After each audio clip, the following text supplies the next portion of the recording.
Hi friends, ഞാനിന്ന് വന്നിരിക്കുന്ന പരിപ്പ് റൊട്ടി റെസിപ്പി ആയിട്ടാണ്. അത് പഞ്ചസാര തേനോ മുക്കിയാണ് കഴിക്കുന്നത്. അപ്പോൾ ഇതിലേക്ക് 1.5 കപ്പ് ജയരി എടുത്തിട്ടുണ്ട്. ഇനി ഇതിലേക്ക് 1/3 കപ്പ്, അതായത് ഹാഫ് കപ്പിനേക്കാളും കുറച്ച് കമ്മിയായിട്ട് ചെറുപയർ, തുവരപ്പരിപ്പ്, പച്ചക്കടല, 2 ടീസ്പൂൺ കുരുമുളക്, ചുവന്ന മുളക് ഒക്കെ ഇട്ട് നന്നായി കഴുകിയ ശേഷം കുതിർത്ത് വെച്ച് അരച്ചെടുക്കുകയാണ് ചെയ്യുന്നത്. അരയ്ക്കുന്ന സമയത്ത് കല്ലുപ്പും ചേർത്തിട്ട് അരച്ചെടുക്കുകയാണ്. ഈ രീതിയിൽ അരച്ചെടുത്താൽ മതി.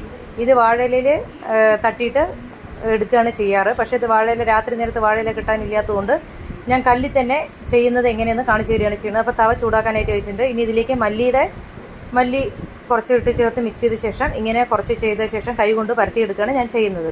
അപ്പോൾ ഇതിലേക്ക് 2 ടീസ്പൂൺ വെളിച്ചെണ്ണ ഒഴിച്ച് കൊടുക്കുക. വെളിച്ചെണ്ണ ഒഴിച്ചെടുത്താലേ ഇതിന് ടേസ്റ്റ് ഉണ്ടാവുള്ളൂ. ഒരു സൈഡ് 2 ടീസ്പൂൺ വെളിച്ചെണ്ണ, അടുത്ത സൈഡ് 2 ടീസ്പൂൺ വെളിച്ചെണ്ണ ഒഴിച്ചിട്ട് നന്നായി പ്രസ് ചെയ്തിട്ട് ഒരു സൈഡ് വെന്ത ശേഷം അപ്പുറത്തെ സൈഡ് മറിച്ചെടുക്കാൻ പാടുള്ളൂ, അല്ലെങ്കിൽ പൊട്ടിപ്പോകുന്നതാണ്.